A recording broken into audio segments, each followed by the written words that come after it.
Okay, you should be okay. Can everyone still hear everyone? I can hear. Yes. Okay. All right. So we were discussing You the guys can let credit me know if they can policy. hear. Thank you.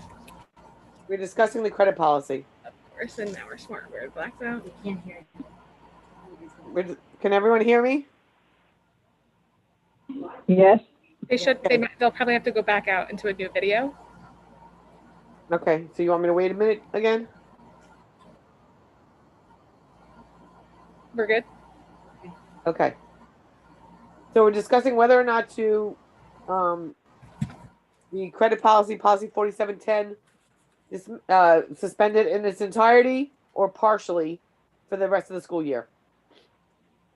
I would say partially, and I think the district knows what parts are important and what parts should important to take out and what part are important to stay in. I think we can depend upon them for knowing which ones to take out. That's how I would go. Okay. Jackie? Partially or fully? I'm for pulling the whole thing. That's just me. But if there's a grading issue or a grading policy issue, then I would say see if that portion needs to be put in and put that in its own policy, a grading policy, have an attendance policy, and then let the credit policy sit as itself and be suspended. Okay. Mylin? So my question is, and I think Dean was starting to tap on this before we had some interference with the audio. But I wanted to know, I mean, we did get the first quarter of students, and a significant percentage of our students had failed multiple classes. I would like to see the data for the second quarter, but I also know that things have changed just a little bit. We did get Chromebooks. Dean, now does every secondary child have a Chromebook? So we still have some children that opted not to take the Chromebook, but we are in the process of mandating it for our middle school students. So we're going to be working through that over the next week. But a large percentage of our secondary students do have district devices now, and we're excited to see the outcome from that. Just to go back, Ms. Moran did put together a committee on February 8th that was made up of many of our instructional staff as well as building administration. They identified that technology and connectivity issues, attendance coding challenges, and the ability for students to be remote present flexibility, which allows students to log on from home as needed, provided a lot of challenges both for the instructional staff as well as students with regards to the credit policy. And you are correct, the credit policy and the attendance policy are combined in this district, and that's something that after this we could definitely look at separating out. But the credit policy is the one that is of the greatest concern. That was of the greatest concern to the board as well as to administration and to our instructional staff. So, Mr. Moran and the committee's recommendation was to give students a clean slate for the second semester, permit a certain number of conferences for the rest of the school year without losing course credit. And there was also some additions made for facilitation, which are included in the memo that is attached to the board docs. So Dean, I just want to understand this. So say you have a student who decides that they are not going to sign in on their virtual days, may opt for most of their time to be virtual days, but they're passing the class and they're passing the test. Does that mean they pass for the year?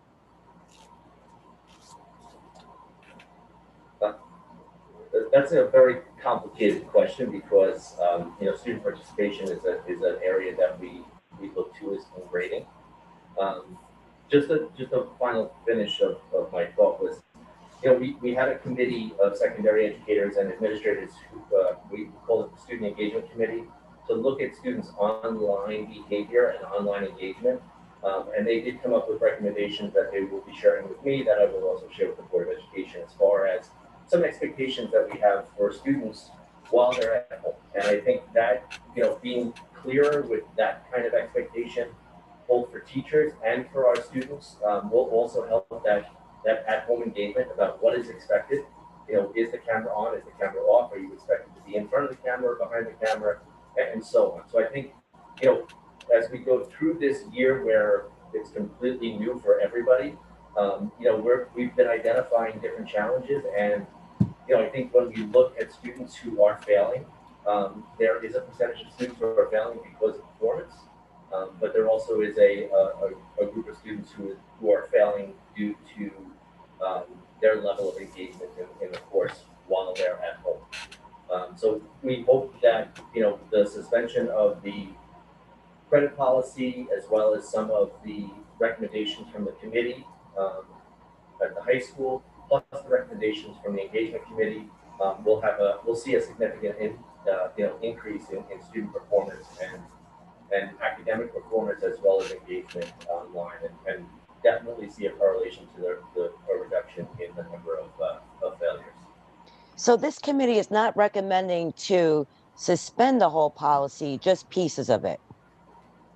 Correct. So there's the attendance component and the credit component. So they're requesting that the board suspend the credit component.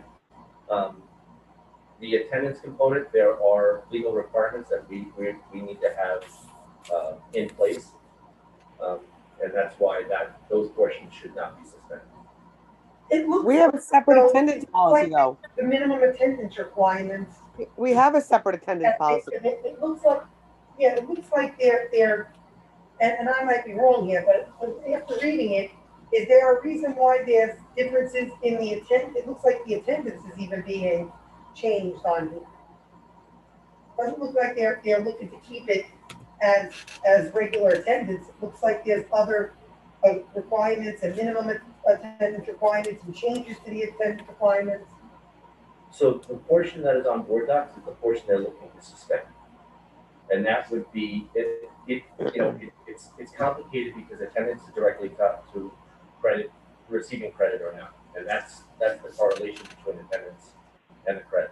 But I think the issue that I was having was when we had kids that didn't have technology and using their cell phones, logging on late, they ended up getting marked absent. And those children, I remember asking Linda if there was a way we could do something so that, because a lot of kids, especially in secondary level and the high school level, their parents work full time. The parents aren't home. It's not like the parents can call in and say, hey, my child's at home on the computer. Some of these kids are doing this all alone. Right, and that's what I think where the committee at the high school spoke to allowing students to have a clean slate for the second semester, where they almost start over, like a reset of the clock for them.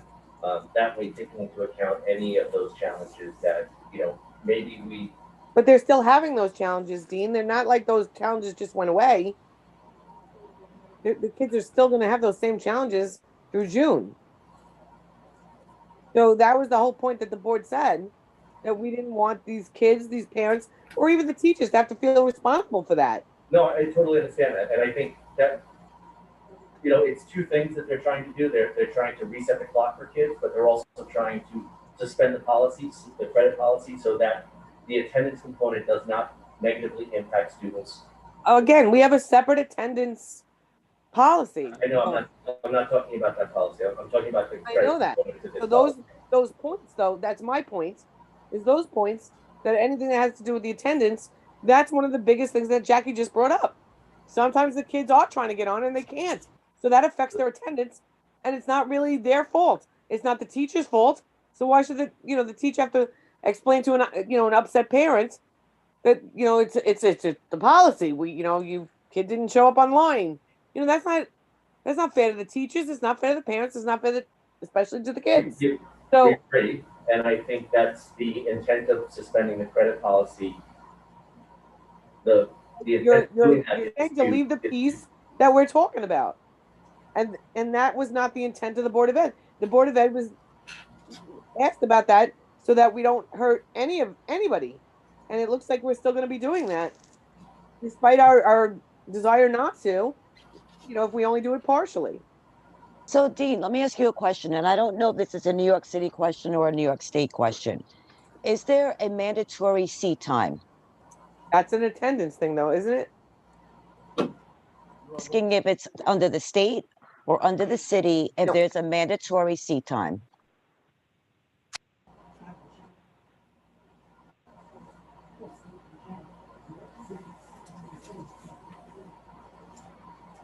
So, I don't know if Dr. Adams wants to jump in on that, but, yeah, I can get back to you on I'll send the state requirements with regards to seat time, for secondary courses that in the regions as well. But Dean, is that one in the actual attendance policy, the seat time? So the 85% is, that's how it's derived, is through the seat time requirement. No, right, the seat time, which is in our actual attendance policy. I mean, if you look it up on, I have it right now. That part of it is in the actual attendance policy. The credit policy looks like it's reiterating some of that stuff, but we don't need it there because we have it in the other spot, and it could be taken to be detrimental. So, Dean, can you walk us back a little bit in history? I think it probably predates me and you, but you probably have a little more information on it. Why was the credit Myron, policy? your phone or your connection is terrible, just so you know. Oh, sorry. Why was our smart board? Why was the credit policy started? I hear her fine, so. So the credit policy was started, I can't even remember how many years, it has to be over 10 years ago, because of the concern about students being in school and missing classes for a variety of different reasons, both school-sponsored events and outside events. So that was, I think, the intent originally. I wasn't here, but that's my understanding. And as they moved forward, that in correlation with an increase of the passing rate of 70 from 65 is another item that they put into place to motivate students to be in school and do well academically. So then it goes back to my original question: is there a seat time mandated by the New York State? I know New York City. I don't believe there is a seat time. Is it mandated under New York State?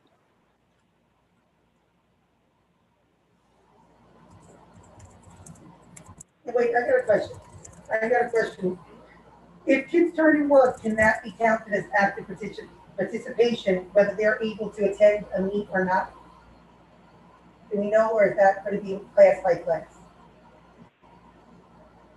I think part of what they're trying to do with the committee is to give the discretion to the teacher about participation due to technical challenges, Wi-Fi issues and stuff like that.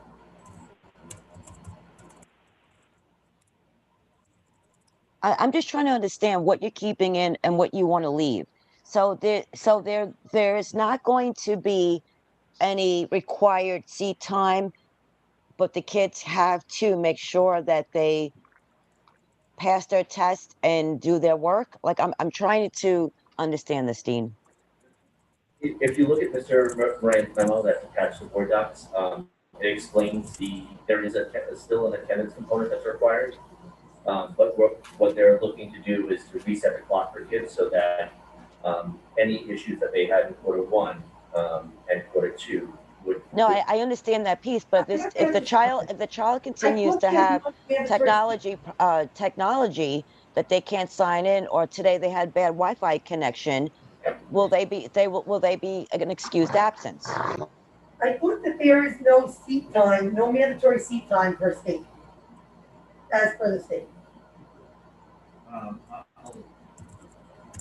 So Miley, can I read the parts of the policy that I believe are the ones that you're concerned about? So I'm gonna take my mask off so everybody can hear me better. This is the part of the policy that I do not believe should be suspended. The Board of Education recognizes that the classroom teacher has the primary responsibility to evaluate students and determine student grades. Grading is considered a positive tool to indicate achievement and development in each class or subject area in which the student is enrolled. The district will utilize a uniform grading system. An exception is for secondary resource class, grades 6 through 12, which will use pass-fail, as well as for the independent studies that receive prior approval of the principal or their designate. Classroom teachers will evaluate students and assign grades according to the established system. It is to be recognized that a student is an individual with his or her own abilities and capabilities. It is also recognized that an individual is part of a society which is achievement-oriented and competitive in nature. Hence, when a student's achievement is evaluated, attention should be given to his or her unique characteristics and to accepted standards of performance in the educational setting. All students are expected to complete the appropriately assigned classwork and homework as directed. Students are also expected to participate meaningfully in class discussions and activities in order to receive course credit. If work is missed due to an excused absence, the student and/or the student's parents or guardians should discuss with the student teacher an appropriate means of making up the missed work. Students required to attend pull-out programs should be given reasonable modifications to make up missed work. The following guidelines will be observed. Parents are to be informed regularly, at least 4 times a year at the secondary level and at least 3 times a year at the elementary level of their child's progress. The use of marks and symbols will be appropriately explained. Grading will not be used for disciplinary purposes, that is, giving lower grades for absences unless the student's misconduct is directly related to his or her academic performance. For example, plagiarism. Grading will be based in part upon student improvement, achievement, and participation in classroom discussions and activities. The professional judgment of the teacher should be respected. Once a grade is assigned to a teacher, the student by a teacher, the grade may only be changed by the building principal or the assistant superintendent for instruction after notification of the teacher of the reason for such change. Should an administrator enforce a grade change, he or she shall be prepared to report to the superintendent of schools and or the board. Reasonable modifications should be made when the students are involved in pull-out programs. That part should remain because no one is hurt by that part. It just Linda, I'm going to disagree on that because you talked about in there, you talked about participation. And if the kid can't get online and can't participate, then now a teacher has to, what, take that off their grade? I mean, hopefully that, and I'm pretty sure most of our teachers won't hold a kid, won't hurt a kid with this. But if it's in writing and they have to do it, that's a problem. This is, again, what Jackie's, Linda, let me finish. This is what Jackie's talking about. If a child has anxiety because they couldn't connect with the parents working, you're telling them they have to participate. You're now putting it, now we're now putting that on a teacher because it's in writing. And now it's upsetting a parent. So now we got 3 people because of that paragraph, because of technology issues or whatever may have you in this time. You know what? I'm not gonna. I've said my point. I think I don't think I have to reiterate it. I'm going to make a motion for to go the policy to go both ways. You either want to vote for it to be partially or fully suspended. I mean, if anybody has any more questions, that's fine. But the debate as to it, that's we all made our opinions clear. It's time for a vote. Okay, so I want to understand this. Questions are fine. I want to understand. I want to understand this better. So, Linda, if a child, say, I'm just going to throw numbers out there. I don't know the exact percentages. So, say 10% is the participation, right? The rest is based on school homework and testing. If child A decides, well, I don't mind, I don't care about the 10%. I'll do the homework assignments. I'll do the tests. I'll submit those, and I'm not going to bother going online.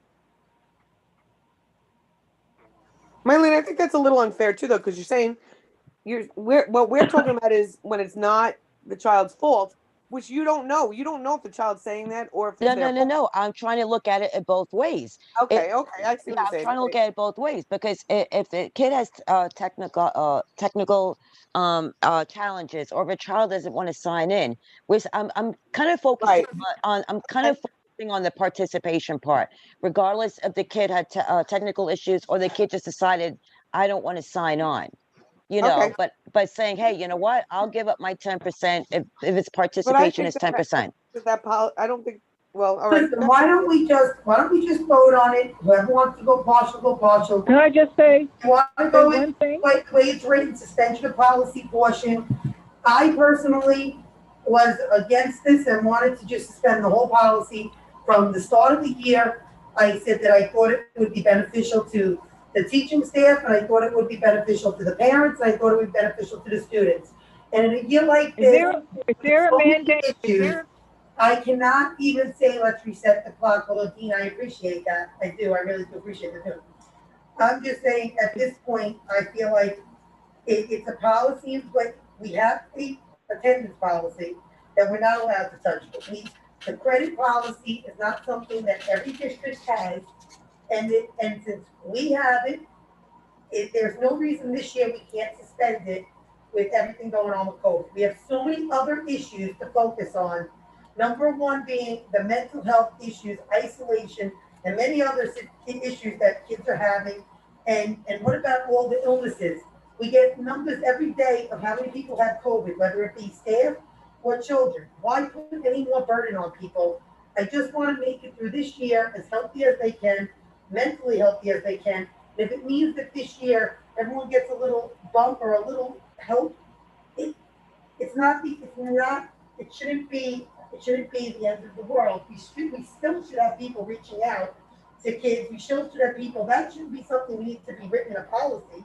We should definitely, have people reaching out to kids to make sure they're okay, they're not hungry, they're not sick, they're not hurt. This is a very unique year, starting from March, with all the various problems and all the different opportunities that have, some people have more opportunities than others. So some kids are going to have higher grades than others. Is it really fair to say a kid that's an honor student this year maybe got 80s, but last year got 97s? Is it really fair to say that kid doesn't deserve to be an honors next year? We don't know, because some kids can't learn virtually, and some other children, I've heard from parents that they're excelling virtually because they don't have to deal with the social aspect. So there are kids on both sides. There are both sides. But I really think it's something that we should just vote on. We're going to go back and forth. I do appreciate the expertise from you guys and all the knowledge I did. But I just want you to understand, from what we're hearing and what's coming in, it is a situation that we just want to try to help if we can. We can help the kids and the parents and help the Right. This little move will help, I think, teachers, parents, and children. For me, it's a win-win. I agree with Jackie. It's 8:30. Let's move on. am I allowed to Oh, be yes. part of Go this ahead, Lee. conversation? Go ahead, Lee. Go ahead. Okay, my question is, we will still have to take attendance every day because that's how we get state aid, based on how many students. Am I wrong about that? No, you're And I correct. guess Linda. attendance and credit is two different things. Practice that will No. be- And I agree. I don't want I don't want it to come across that I was debating the credit versus, but we are in full agreement about the credit policy being suspended and making sure that we're not hurting kids, for those reasons, and that the high school administration and the high school staff feels the same exact way. So, we are in agreement that we feel like we should just suspend those portions of it.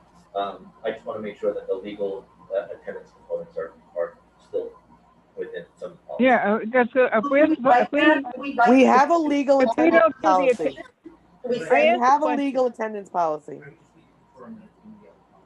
Are we using our attendance policy?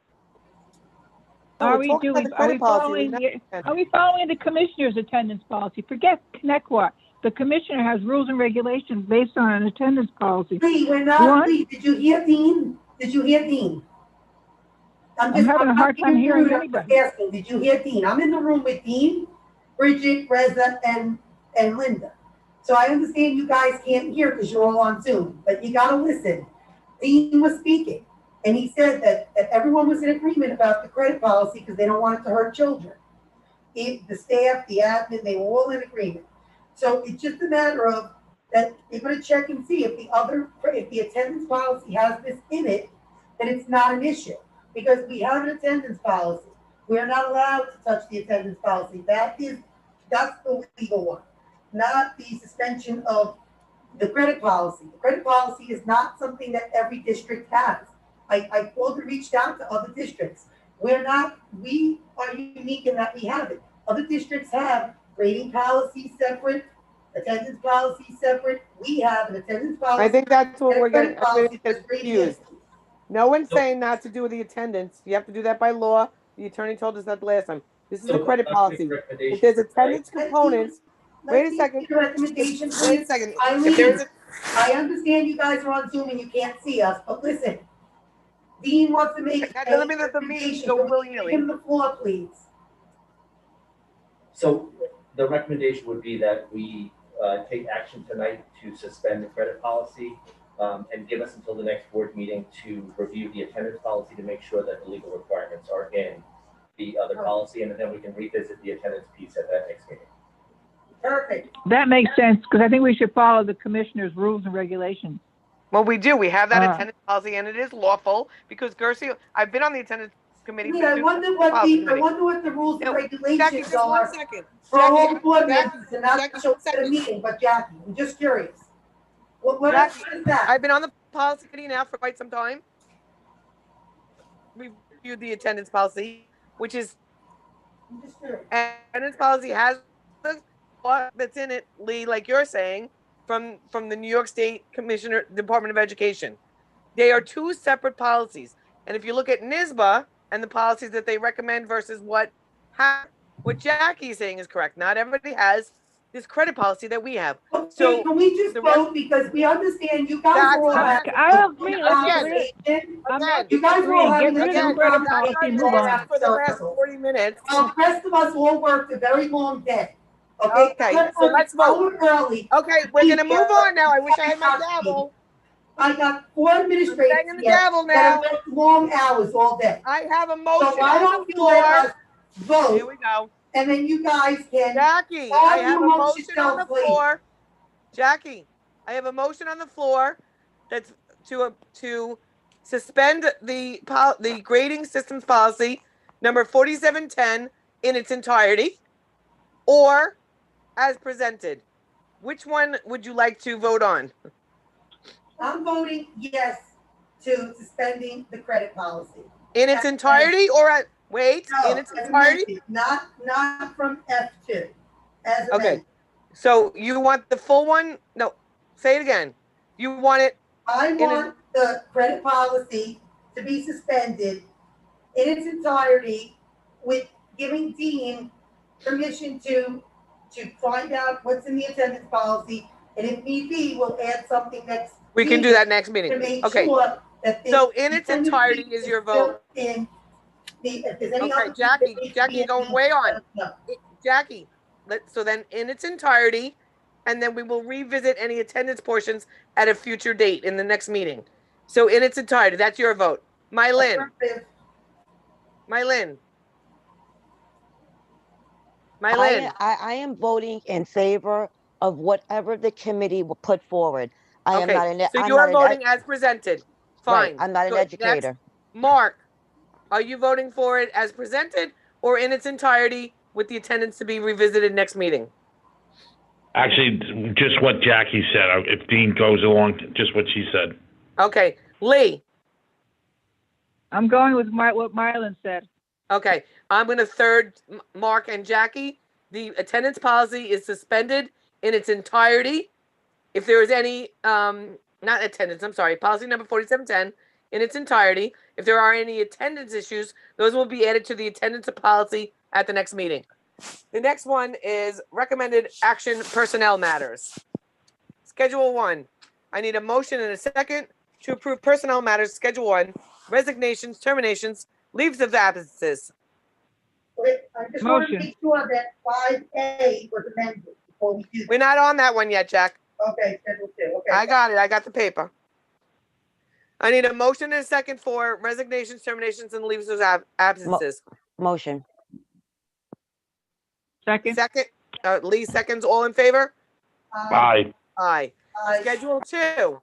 On Schedule 2, we have number 5A as amended in executive session due to personnel issues. Jesse, you have the amended? Yes. Okay. That's the 5A. And then 5B is also going to be amended to include the legal language in case the governor cancels things again.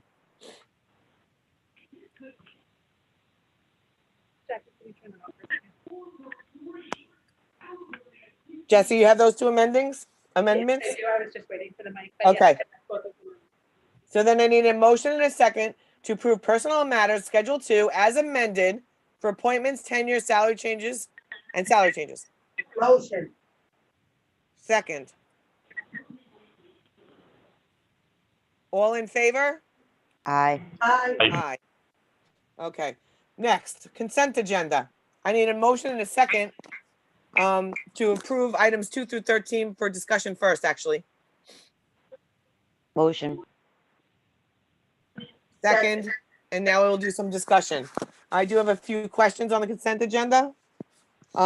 Jesse, first of all, we did add some resolutions to the end.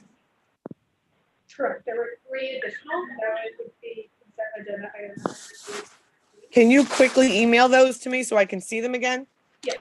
And then give me the numbers, 2 through what number? But here's my questions for Linda, Dean, Please whoever. email the board those 3, please. Yeah, she's gonna do that. The first question for number 2, I think that's great on the consent agenda, but we've had some things donated, Dean, so this may be you, I'm not really sure. I want to know if there's any costs associated with it, like installation, lighting, maintenance, a ceremony. I don't want to be blindsided by any additional costs that we don't know about, but by accepting this donation.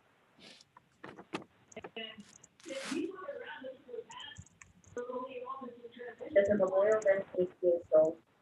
I can't hear you. So,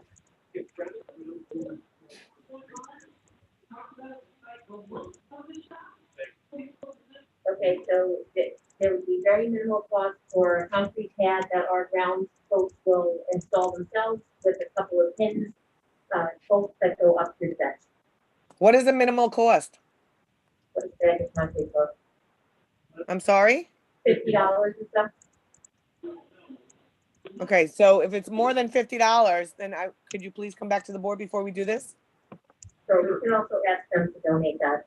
If it's more than I mean, $50. I'm not opposed to that. I just want to be aware of the cost before we accept it. Okay. Okay. Number 3, removal of the impartial hearing officer. I'm just curious, why would we do something like that? I've never seen that before. Actually, we do it quite frequently. We have to approve and disapprove hearing officers, impartial hearing officers. It is it's a list of attorneys that listen to special education cases that are brought by our parents, and they just remove themselves from one to two jobs. Okay, that's all I want to know. They remove themselves. It's not. Yeah, it was just weird. I've never seen it. All right, so the next one is the Prince donation. It's a very small amount, right? Where did that come from, though? Like, was that a PTA event, and now they donate money? You know how they do that with the pictures? No, these are when you see Connect What here, that's kind of in like CVS and the like. They donate things like that to us for those years that's been sold and used like. Yeah, but who hires them? We do as a district. We pay them. No, not at all. They just do it on their own, and if they sell things with our namesake on them, they give us a couple cents of each sale. Right. Right. So I'm asking you, who sells that stuff though, that we get a couple of cents from? It's usually at like a Walmart or CVS or. Oh, those kind of stores. Okay, I thought it was gonna be like. I thought that's why I want to clarify. It's not like a student government. No. Okay. Perfect. Next, number 8. Right? Yes, number 8. I saw a memo today from Dean, which may have answered my question. Don't we normally use one? But then Dean sent that memo. So actually, I'm gonna forget about that because he answered my question on that one. About the in-house and all that. Then number 12 and 13. I'd like to know the pros and cons of each of these things. I've never seen the number 13, Rush Lacrosse. Never heard of them before. St. Joe's, obviously, I know. In this time, with COVID, I'd like to know the pros and the cons of saying yes or no.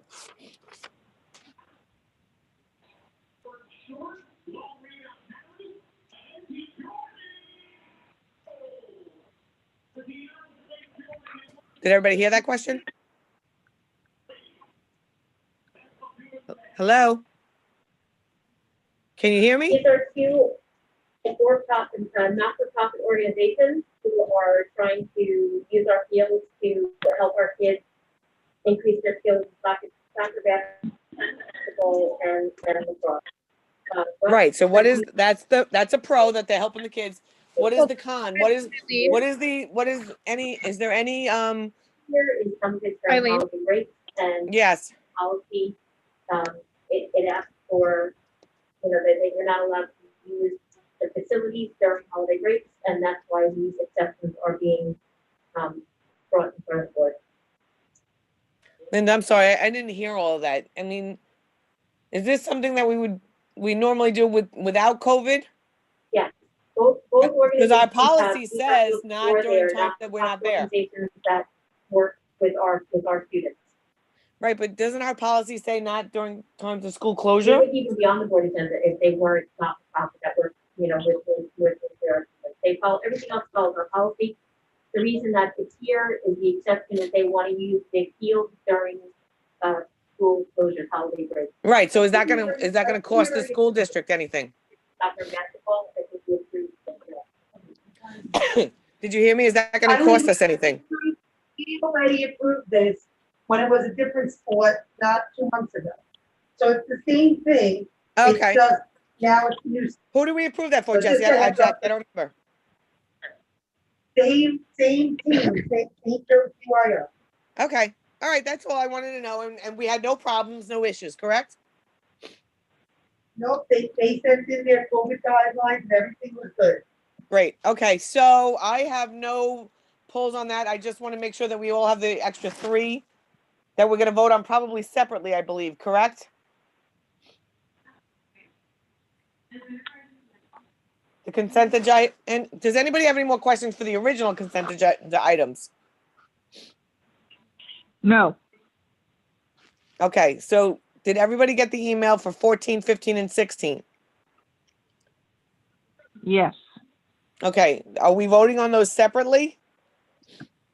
yes. Okay, Yes, so at this time I need a motion to I accept. did not receive those 3. Well, go look, it's on there right now. I just got it 2 minutes ago, it said. I looked at my email. I don't see it. Refresh my link, because I'm telling you, it just came through 2 minutes ago, it says. Well, I'm gonna do the first part anyway, so I need a motion and a second to accept consent agenda items 2 through 13.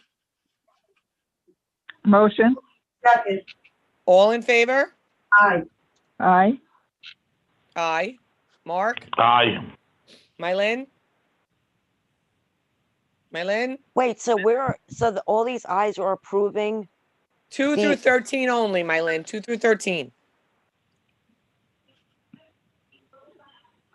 The Okay, 14, 15, and 16 we're gonna do separately. gotcha. Okay, so I'm an aye for the 2 through 13. Right, that's what I thought. Okay, so now, I can read this out loud, right? Okay, so consent agenda item number 14. Motion to reconsider that the Board of Education hereby approves an independent medical exam pursuant to Educational Law, Section 913, being conducted for an employee. I need a motion and a second.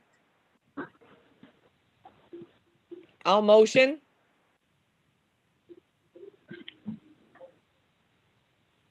I need a second. I was gonna, I was. Yes, but to vote is different than the motion in the second. This is just to put you gotta put the motion on the floor, Jack, so that's all we're doing. That's not your vote. I second. Okay, now I'm going to say no at this point. Jackie, you can still abstain like you did last time. I'm abstaining from the same way I abstained on the last one. Okay. Mark? I'm reading this. Go by me for now. Okay, Lee? I'm saying yes. Okay, so Mylin? I'm going to abstain because I don't have enough clarity on this one. Right, okay, so we can actually do it to table then. Do you want to wait and table and get clarity?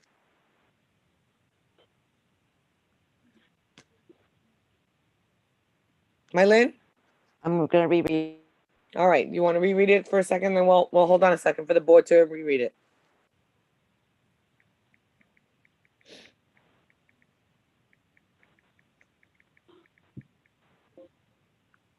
I'm okay with getting clarity on that. Okay, so right now we've approved it.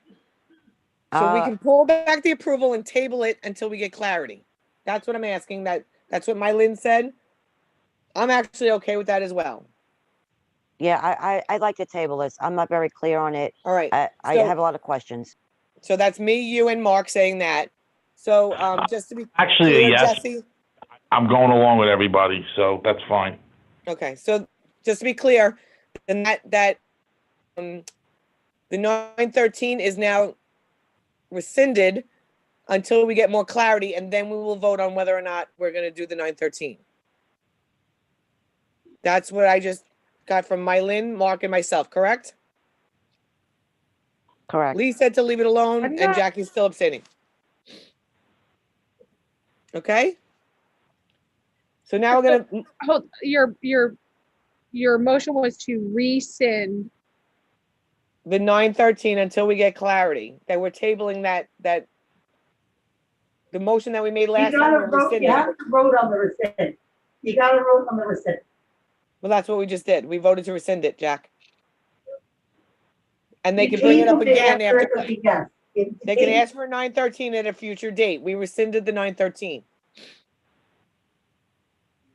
Well, I didn't get a motion to rescind. I don't have Okay. a motion or a All right, I'll second start to it over. I rescind. need a motion and a second to rescind the independent medical exam for a specific employee so that we can get clarity at a future date. And then can ask for it again. Admin can put it through again, but at this point, the board is making a motion to rescind. So I need a motion and a second for that. Motion. Why can't we table this? Well, it is going to be tabled. Well, you have to rescind it because we already voted to do it. So it's either you do it or you don't do it and wait. If you don't do it, you gotta rescind it. I'll second it. I'll second it, because I'm abstaining anyway. I'll second it. Okay, so now, all in favor? Aye. Abstain. Lee? I'll abstain. Mark? Abstain. Okay, so now it fails, so the 913 goes through. Okay. Oh, wait, Next. wait, I did it wrong. Wait, I won't, oh, yeah. No, Never you mind, didn't. I did right. You said the same thing, Lee. Okay, So, okay, that's fine. The next one is consent agenda number 15. I need a motion and a second to consider that the Board of Education conduct a confidential investigation as more fully discussed in executive session. Motion. This is the one I wanted to table. Correct. So do you want to table this? I'm tabling it. Okay, this one is tabled. I okay, agree with the table. Okay, it's tabled. Can I Number 6, motion and a second to table it? I need a motion and a second to table. Motion, table. number 16 should be tabled. It's number 15, Lee. We're on number 15. We're on 15. Number 15, Motion, I'm motioning to table it. Lee, I'm thinking you're agreeing with me. Yeah, I know, I I need agree a- with that. I need a motion and a second to table number 15, please. We Motion. have a motion, just a second. Second. All right, so Mylin is second. All in favor? Aye. Aye. Aye. Aye, Now, I Aye. need a motion and a second to suspend the wrap room program for the remainder of the 2020-21 year. Motion. I'm a Second. motion. second, Okay, all in favor? Aye. Aye. yes, aye. Okay. That's it for the consent agenda. The next is public comment.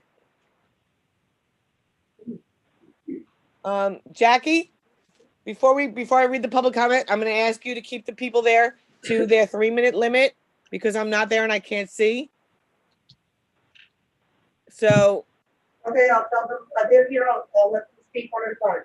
yes, and right, so can you just handle this part? I'll read it and then you're gonna have to handle the part because I can't see anybody. This section of the agenda gives the Board of Education an opportunity to recognize persons who wish to raise a question or to make a brief statement on matters including, but not limited to, agenda items. The time available will be limited to 3 minutes for one or more topics. Our time limit is 30 minutes. So up to 10 people for 3 minutes, or if we have less, we'll let you go a little over. We're not that strict. Persons wishing to speak are asked to adhere to the following guidelines. Step to the podium. At this point, I don't even know if there's a podium there. Address the board president only. That's, you just address Jackie, please. You may address one or more topics, but you have a short time allowed. Do not name individual employees, parents, or children. No names, titles, positions, grades, or buildings. And the board has the final decision in determining the length of time, the appropriateness, and the suitability. So, Jackie, I'm going to leave it to you to let me know who's up.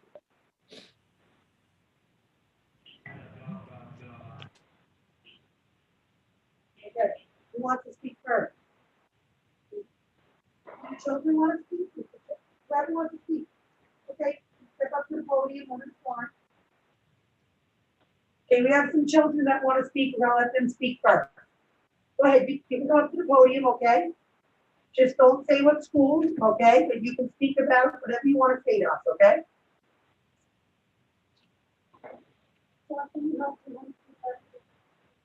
The mic should be on.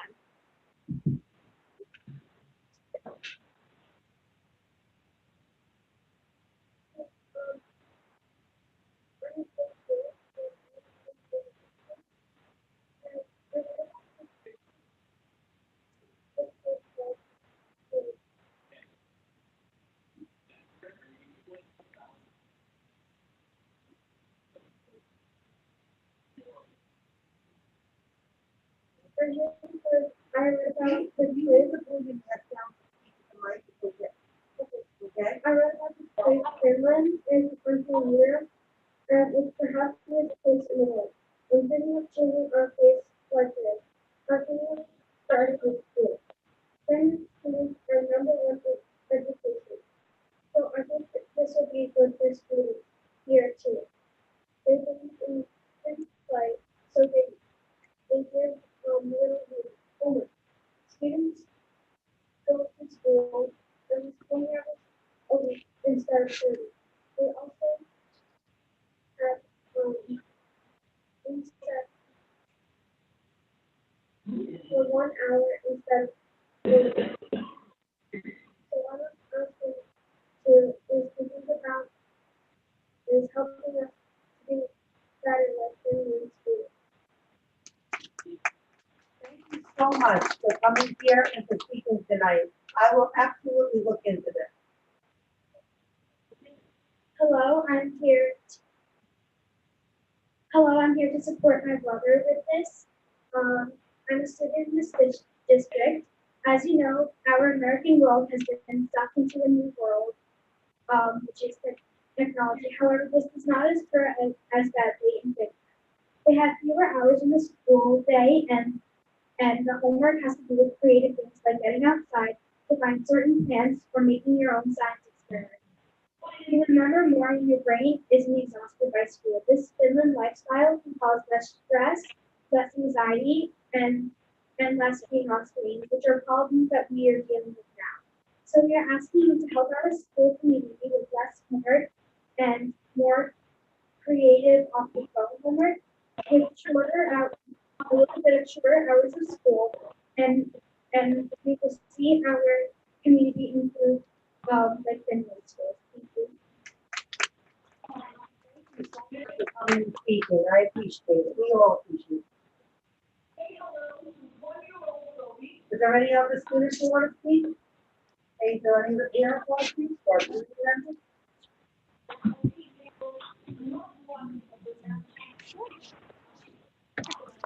Lee, can you mute yours when you're not on? I am trying. I'm having a hard time getting. Okay. I just keep hearing your back noises. Sorry. Thank you.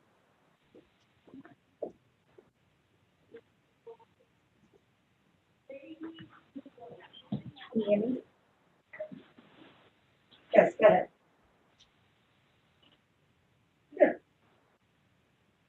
Good evening. Dr. Adams, I appreciate speaking with the superintendent of Hop, Free Village, and Longwood to better understand their in-person instruction, as more school districts are moving their conversation towards the option of 5 days in person. I also walked away from the last PLE meeting hearing your concern about keeping desks 6 feet apart. Thank you for sending out a survey to the community.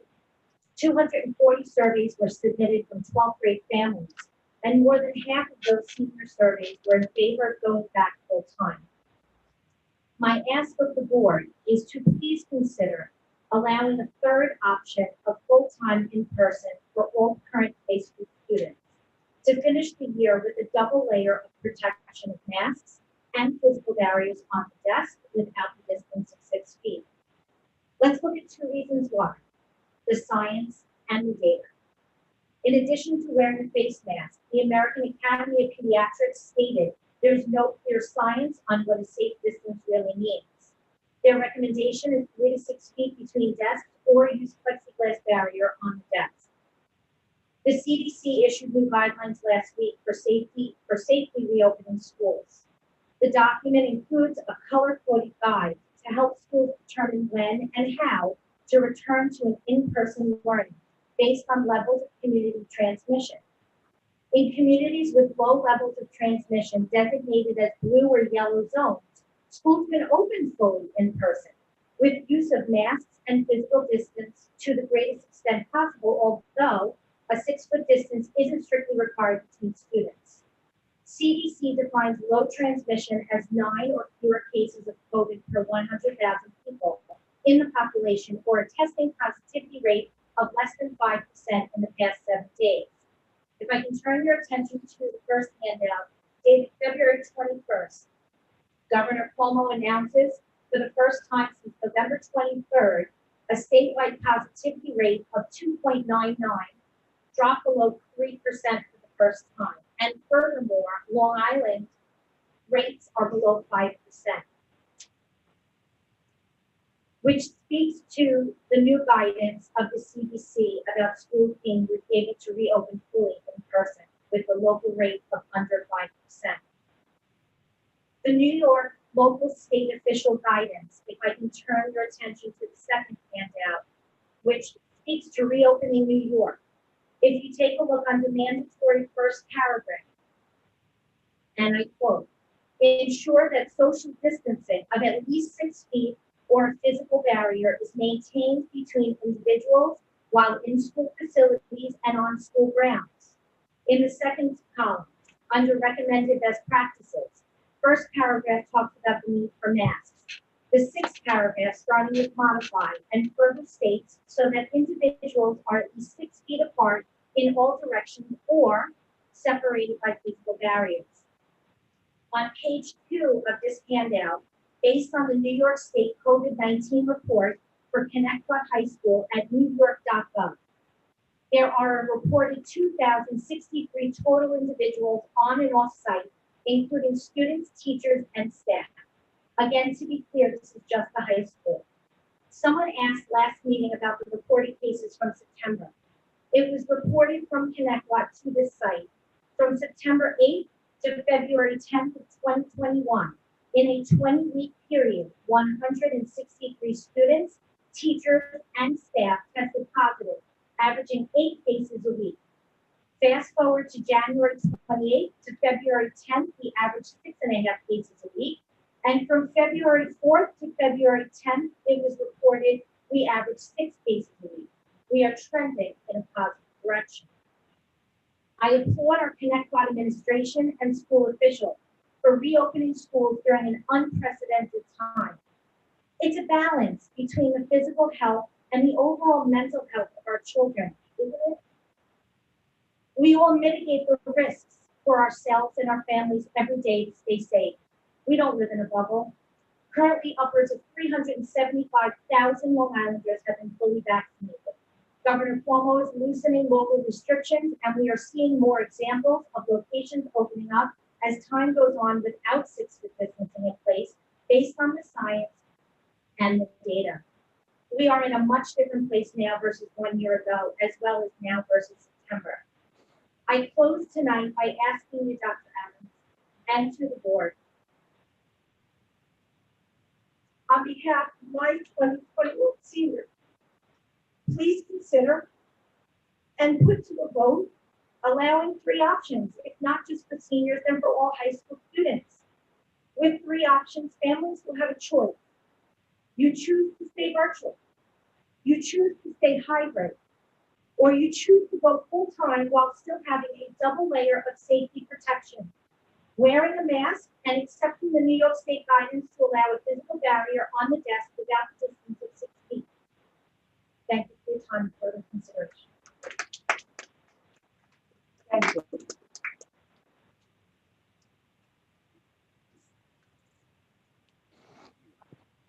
So, where do I? And you see us, we are hiding behind our mask, behind our shield, 6 feet apart. Can you hear our voice, our cries? It has been a long, hard year. This virus has consumed us, our families, our friends, and our youth. We are here, our last year of school. But what does that really mean? To us, it means the world. It is the last year we get to spend with our friends we have known our whole lives. To experience all of the exciting things this year has to offer before we take the next big step in our lives. To you, it means nothing. Our voice cannot be heard because we're suffocating, we're drowning, and we're alone. Where is the hope? Where is the strength that we should all have together as a district? We are not important to you.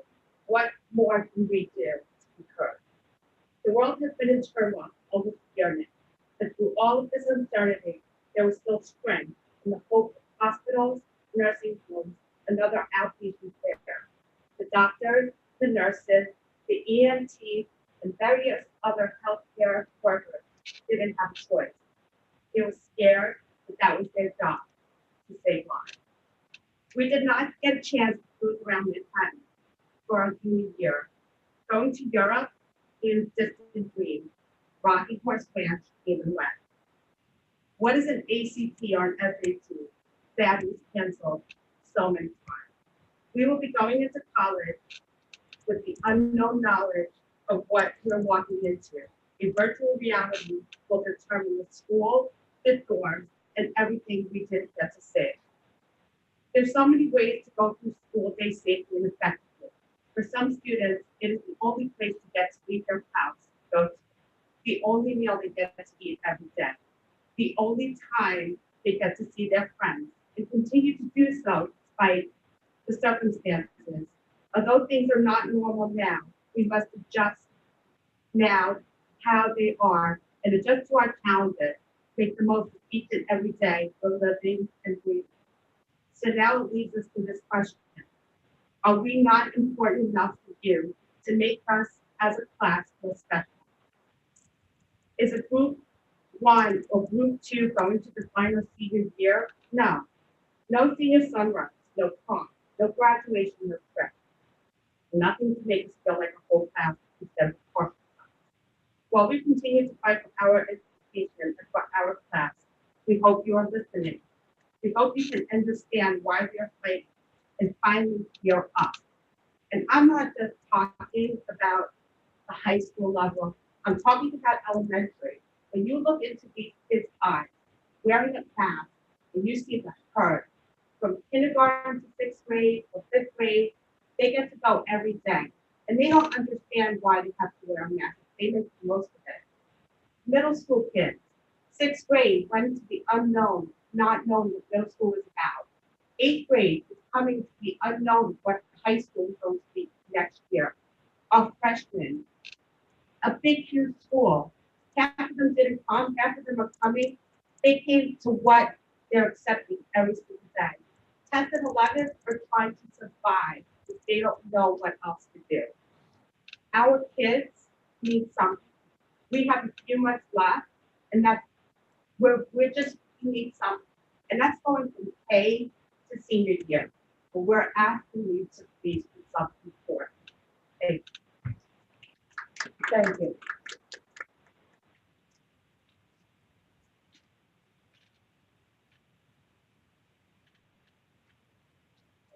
Really something I have to follow up. I am going to speak on behalf of my senior daughter and her friends, but I happen to course, lived with her, and I had no idea how she was actually feeling. So when I did ask these questions to a group of young ladies that she's been in school with since pre-K, I was really like shocked. So this is direct quotes from them. For me, there is uncertainty, but nothing is being addressed. For years, I have watched the upperclassmen go to the Rocky Horse Ranch, and at that time period, as the time period passed for me, nothing was said. I mean, we kind of knew that we were not going on a trip, but it was just overlooked, and everything's getting overlooked. We have nothing to look forward to. We hear that maybe something is in the works regarding prom, but we are with our friends from other districts and that are in other schools 5 days a week, and they have a date and a place for the prom, so it makes us feel left out. There's always a feeling of limbo for us. Right now, that feeling happens every day. We know the date we are graduating. I know that it's still early, but it has always been known, and right now it feels like, is there ever going to be an end to this? In school, we just kind of do the work to get it done. It is set up, we're just doing Google Classroom, and it is to no fault of the teachers because they are doing two jobs and in a new way. The students say that they do not go to school because it's not enjoyable to them. They say that it's depressing, and when they walk in, that's how they feel. When they walk in, all the memories of previous years flash back, and they realize that it's senior year, and this is it. And sometimes it's just easier to not deal with that and not go to school, and that's probably the kind of problem. School right now is lonely, and all the fun things about senior year aren't there. There's just nothing special about being senior.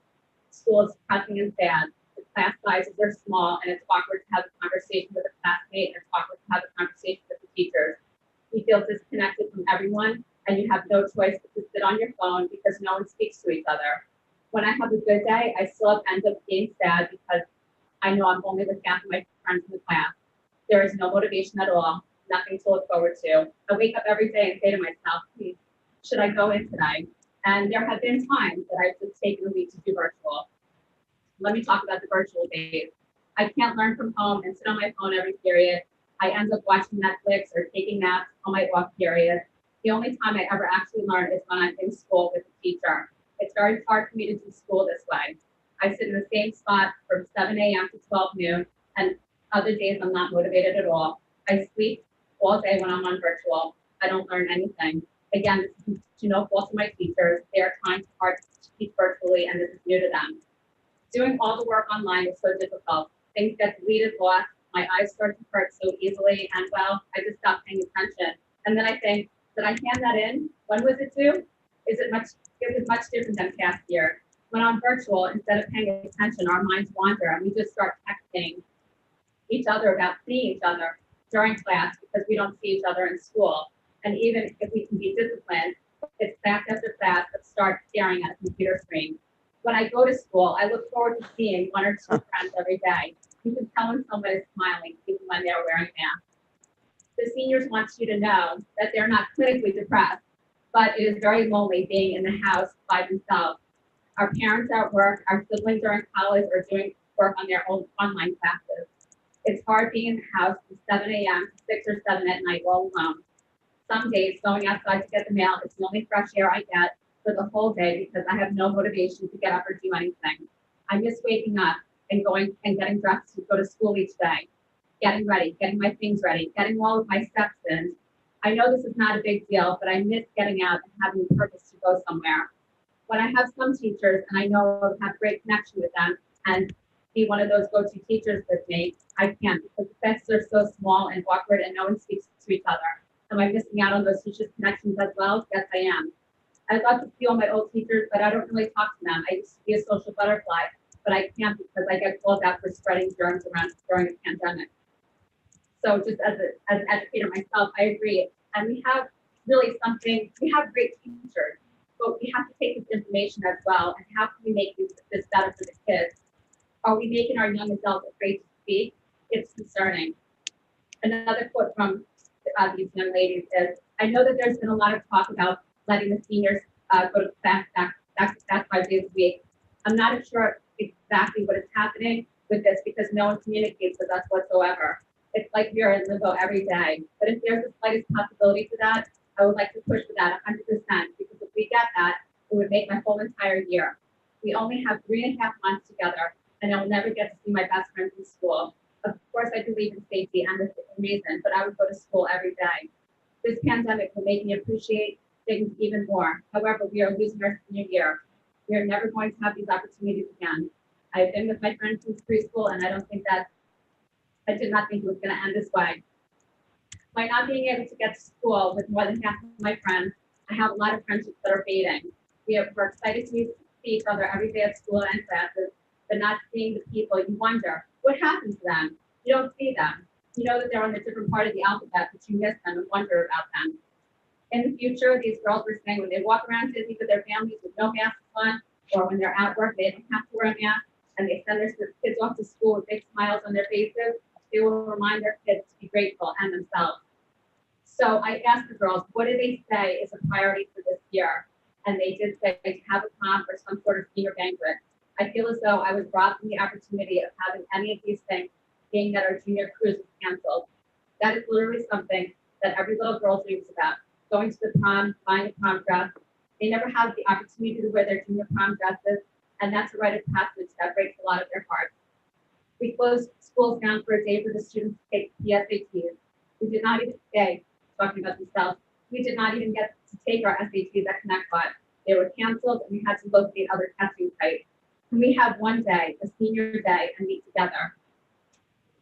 I have to mention her. Patty has done a wonderful job. I know that we're not supposed to mention people, but these group of girls that I spoke with are so appreciative of what you've done for all the senior community. And they wanted you to know that. The shirts, the breakfast, going out of your way to deliver ornaments and candy. They are also appreciative of anyone who is sticking up for them and supporting them and being by their side. On another note, you have a community of resourceful and creative parents. Use us.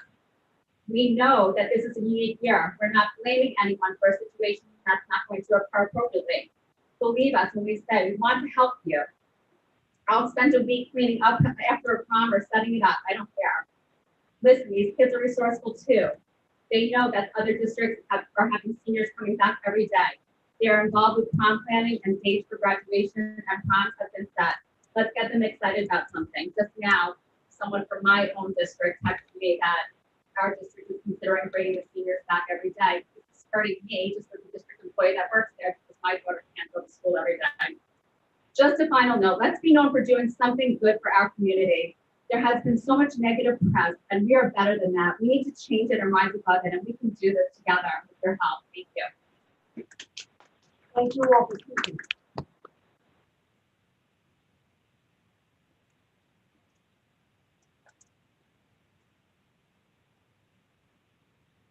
Eileen, do you want to move on to new business and then we'll do board? Do you want me to talk now for Board of Ed topics, or you want to do the staffing program? She hearing it? She should. I believe that Mr. Kolohikar's two presentations are quite quick. So I believe his two presentations are quite quick. So maybe if you do what I. Sorry, go ahead. Go ahead. You speak first, and then we'll go to Board Ed. Okay, thank you. Today I want to speak a little bit about elementary enrollment that we have, the projections and things of that nature. It's a little apropos to some of the comments that were made by parents regarding, it is regarding elementary, however, I know we're talking about seniors. So anyway, first slide, I'm going to talk to you tonight about the retirees, the current enrollment, 4th and 5th grade staffing needs, where we continue with the virtual program that we currently have, and what 4th and 5th grade staffing needs will look like without the virtual program. And then I'm also going to show you the enrollment pre-pandemic projections, essentially what it looked like before the pandemic came and how we process projections and what they would have looked like. We are assuming that next year they look similar to in September, they look similar to what we had this year. So that's just an exercise showing you what it would look like. Next slide, please. The retirees that have come in from the instructional ranks this year so far, we have 1 administrator, 6 elementary teachers, and 1 each at each of those discipline, science special ed counselor, music teacher, and a nurse. So you can see that, despite the retirees, those are positions that will need to be rehired once these individuals leave on their retirement. Yes, ma'am. This fourth and fifth grade, this is for next year, correct? Are we already discussing that we're not gonna do, we're doing this year? We're gonna, That's part of what okay. That's part of what I have in the projection, just so the board can see exactly where we are. So currently, next slide, Jessica, please. Currently, this is what the enrollment looks like at the elementary level. We are talking about the elementary general ed program. And if you recall, fourth and fifth grade right now is split, where one teacher is teaching in 2 different classrooms. So we are talking about doing something different for next year. So, there are virtual students right now. We have roughly about 283 virtual students taught amongst 12 different classrooms. We have 2 at each grade level. We are assuming that that's going to continue for next year, but this is what the current enrollment and sections looks like. So for next year, next slide, Jesse, please. Well, we gotta find that out. There's no guarantee that people are gonna wanna stay virtual once people are vaccinated, if there's herd immunity, or, you know what I'm saying? So, Jack, you're 100% right. That's why I did it 2 different ways. I made an assumption that these people are going to stay virtual, and then I made an assumption that no one is staying virtual. And I'm going to show you both projections based on. I know that we spoke about the fourth and fifth grade in depth or something, but I think that's something we really need to make sure doesn't happen again like this year. I think we're all on the same page. So the screen went blank, so I don't know. Hold on, I have extras. Okay, there we go. So now what you see is the enrollment summary. This is the projected enrollment for next year, the 21-22 school year. And I did still keep the virtual classrooms the same. There's no way to know who would opt for virtual next year. So I just made an assumption that the same 23 people at Boston, for example, want to stay virtual next year. There might be more, there might be less. I really don't know. But for purposes of this exercise in the enrollment summary, I wanted to show the board that we used a divisor of 15. We are trying to hold very fast to the CDC guidelines. This year, we used a measure of 16 in the classroom.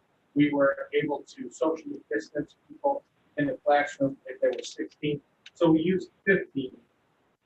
And our section, you can see, they're averaging around 12s, 13s, 14s. And for the most part, I mean, Idle hour is significantly less.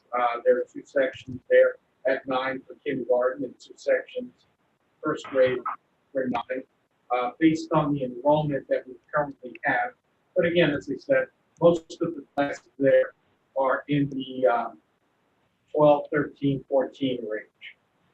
Just next slide. Thank you. So this chart represents the number of additional staffing needs that we would need if we were going to keep the virtual option.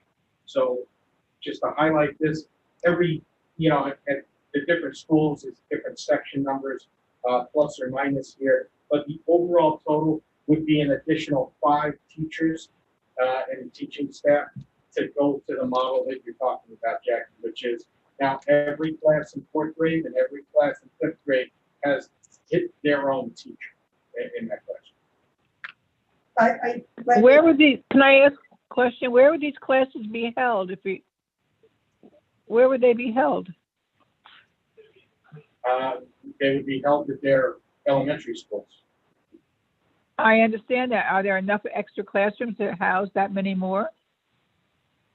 You're talking about small They're sections, already correct? in the classrooms because the 4th and 5th grade are split. So the fourth and fifth grade right now is split between an aide and a teacher. And while I think they're doing a great job and the aides are stepping up and teachers are doing a fabulous No, job, I understand that, but it would be better but- if we just hired more teachers and gave. I'm not, wait, whoa.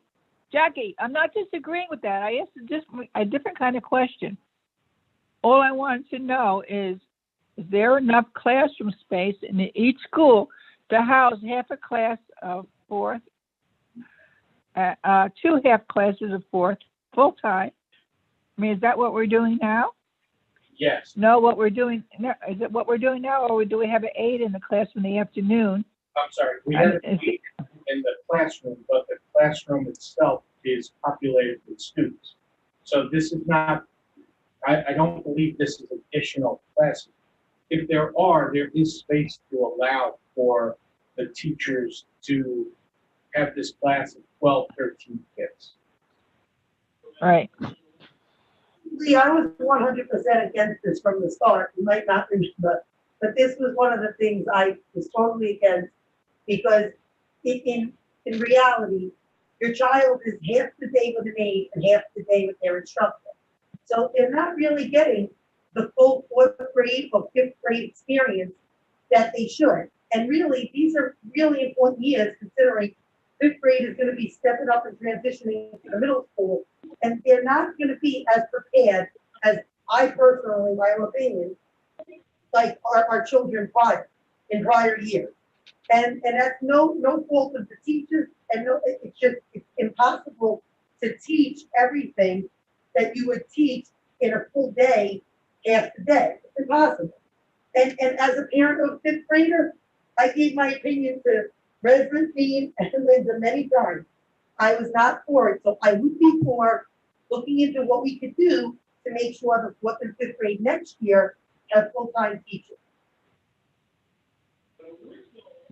So, Jack. I'm not disagreeing with that. I just wanted to know if there was enough classrooms, how they were going to do that. That was my only question. I understand, Lee, and the truth of the matter is, right now, they're already in the classrooms, for instance, in most of these elementaries, because the class is split and you have a teacher, and I'm saying I'm being here, but they're running back and forth between 2 classes.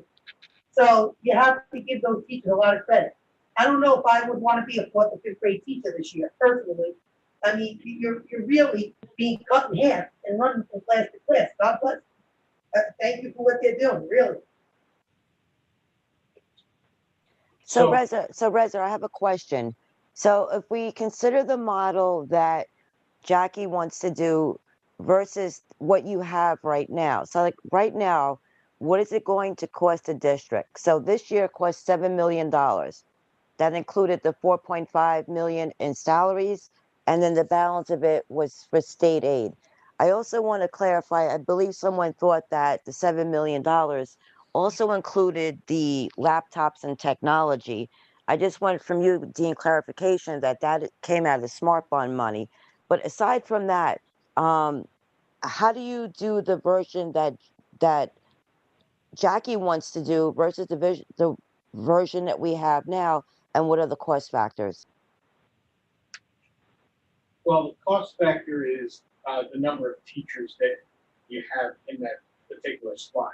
So for this, again, this purpose, if I added 5, the district added 5 additional teachers to make the program work. Based on the enrollment that's coming in for kindergarten and the outgoing 5th grade, we would add five teaching staff members.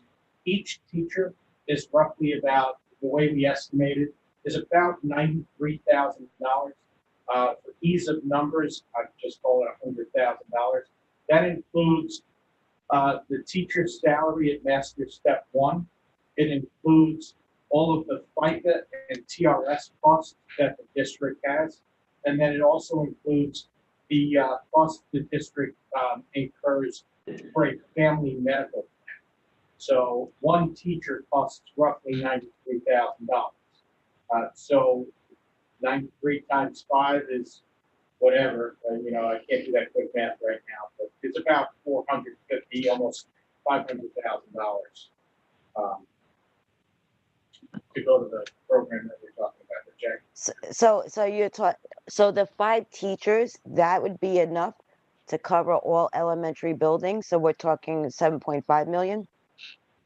We believe so, based on, again, the enrollment, the projected enrollment that we currently have, as you saw on the previous slide, and the incoming kindergarten staff. There might be some shuffling around. So as you can see from this particular slide where I'm talking about the section changes, Cherokee is going to be up at kindergarten, but they're going to be down to first grades based on the enrollment and based on the number of kids who chose to stay virtual. Now, Jack, to your point, I think that what you were going to ask me for, I'm sorry, I wasn't thinking that way, so I didn't do it. But I will get that information for you by putting the virtual kids back into the program to see how many kids, or how many teachers there will be more. I mean, I hate to keep first people survey again. I know the community probably has had a survey, but the reality is you might want to all survey, ask these students or send emails. I'm just saying, however you guys do it, just to find out. In reality, in September, do these children want to stay virtual? Because the reality is, between vaccines and between the amount of people who haven't had it, who haven't seen anybody, and many other things that I'm hearing through other sources, I'm thinking by September, things may look a lot different. They may not until next January, but we really need to ask those people. Maybe this year they had to stay virtual. They may not want to stay, but they have to commit to a full year of virtual. And I don't blame them whichever way they want to go. But it's really something we need to find out, because we might be able to, it might be half the amount of students, and those teachers might be able to move back in and help. You know what I'm saying? So Reza, speaking to what Jackie is saying, then that's a possibility of, say, for argument's sake, all those kids decide to come back, then it could be significantly more than 5 teachers. Yeah, and just so you're all aware, I learned how to use Google Forms, and I'm really excited by the survey I get, so thanks. So I don't have a problem asking these people, but you may, given the numbers too, that we're talking about less than 15 in a class, you may have more people say, you know what, I can live with that. I can live with the social distancing, the barriers, these plastic barriers, masks. So you're right, Jackie, it's something that we should and will go to, because I just don't want to see the parents. You're like, especially if they're listening tonight, you're virtual. So guess what? You're virtual next year too. I don't think that's a fair assessment. I think that they, let them. I really believe in, obviously, parental choice. The parents want to make decisions. Well, they might say, you know what, we don't want to make decisions for all this, because we want to see what the numbers look like. And it could be drastically different by. absolutely. And I think that's a great idea, which is, we should try to find out, get more of a comprehensive look at the virtual program and stuff. We may have significantly fewer kids that don't do that with parents. The other piece too, Reza, I mean, again, I'm just reading different articles. I mean, some say that we may have that herd immunity by April or May. So maybe that will also have a huge impact on your numbers, because you may not have to do the 6 feet distancing. I'm not saying nobody without masks or barriers, but maybe the 6 feet won't be an issue. You're right. It may not be. Our problem is that we're trying to operate now and making decisions for 6 months from now, which is somewhat difficult, but I think the survey is probably still to do at this point. So I'm happy to work something out and get that out to those virtual parents. And you never know, there might be parents now who say, you know what, I've changed my mind, I want to go, who chose not to. So we'll work on that and get that out, so I'll have a better predictor of classes. But just for time purposes, I do want to move to the next slide. Jesse, this is a projection that we would have done, I'm going to say 2 years ago. Similar to what we've always done in the past. We've said, all right, we're going to use the number of 24, and we're not going to exceed a class size of 24. So if you look at these numbers, you're going to see class sizes in 20, 22, there's some at 19 and 17. In no way, I want to just stress that I'm not recommending this in any way, shape, or form. This was just an exercise to show you exactly what it would have looked like if we were not in this pandemic world that we live in. So, Jesse, if you go to the next slide, you'll see that in this particular case, we would be down 23 sections. That's not necessarily 23 teachers. So I want to make sure that I'm clear that right now we have reading teachers, we have science and engineering, CQuest, and our math specialists who have taken on these roles in the elementary schools so that we can keep our class size down at the K-3 level. They would go back to their responsibilities as reading teachers and the like.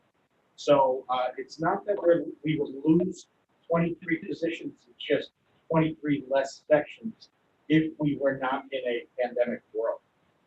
So, and I think it's critical that we get back to those math and reading specialists, because I know that our district really favored having those dedicated teachers for those particular areas. there was certainly a need for them, and a lot of them are clamoring to get back to the work that they were doing, and especially given that this year has been the way it has been, we're going to have more of a need for that additional support next year. So we are going to look into that, but again, given the circumstances that we're currently under, we want to just make sure that everybody's safe and getting what they need. So as the final slide will show you, this is what we talked about today, the retirees, the current enrollment. I did talk about 4th and 5th grade staffing with and without virtuals. And then also I showed you what it looked like in the pandemic projections. So I want to thank you for allowing me to discuss this. If there are any questions, I would be happy to entertain questions.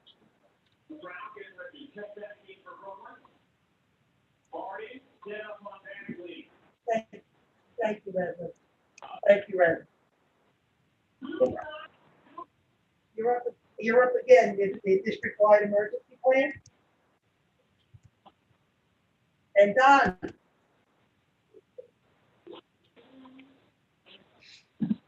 Okay, so thank you for having me.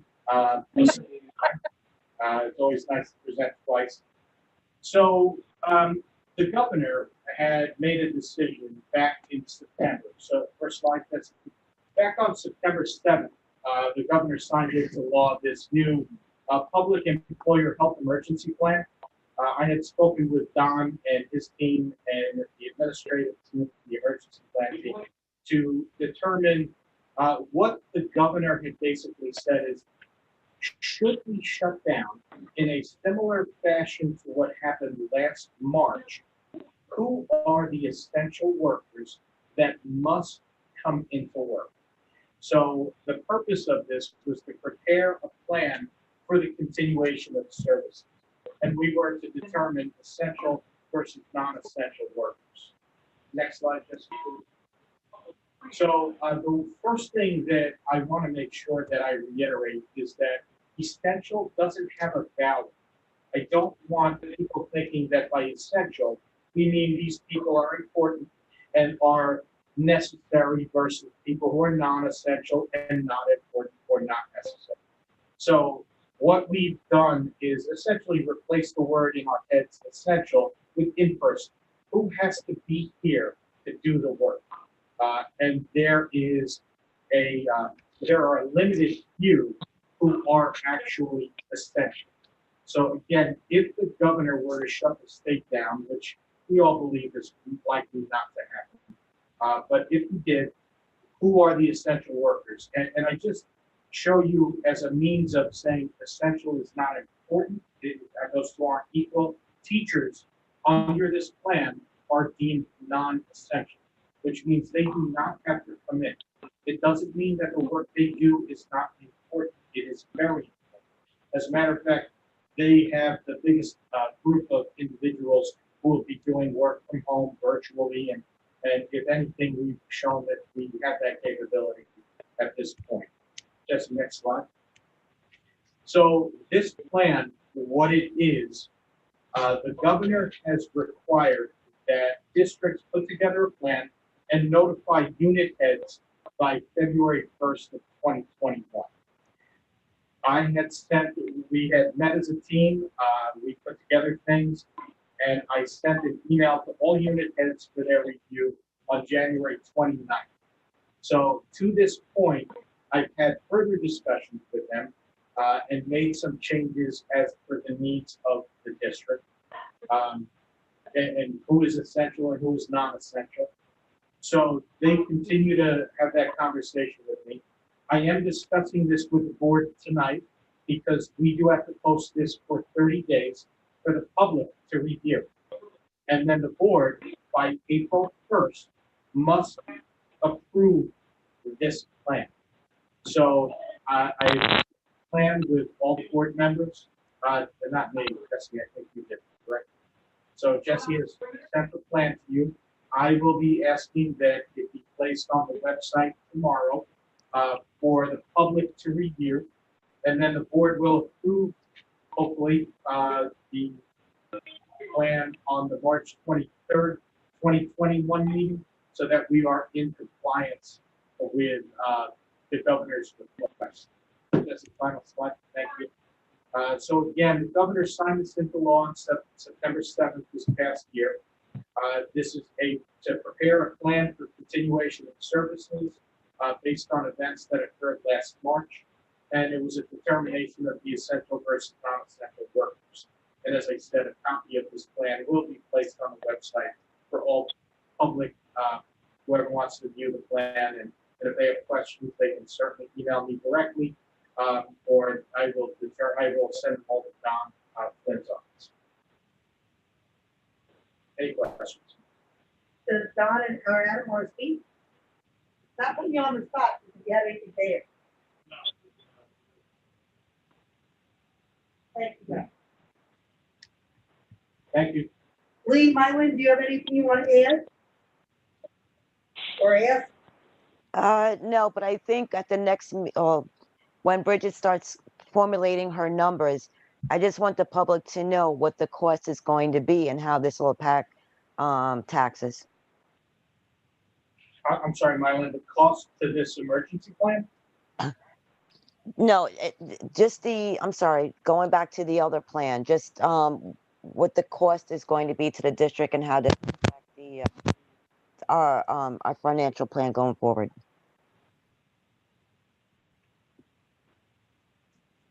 Mylan, that will be discussed all at the March 19th. Thank you. Okay, so we have Board of Education topics. I'm going to start because I put a few things on you already went over.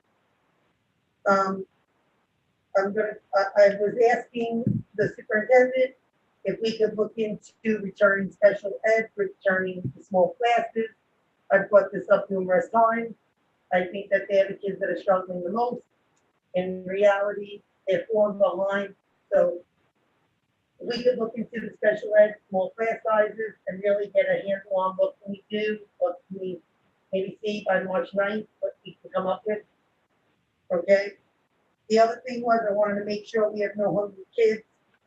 As meals, our meals being delivered to the homes of children that we know do not have meals or not have food there. I know we have pickup service. I'm not saying I want to just be delivering all across the district, but there probably are children that maybe the social workers or someone like that would have better access or assessment to say who needs it. And if they do, if there's something we could do to help out.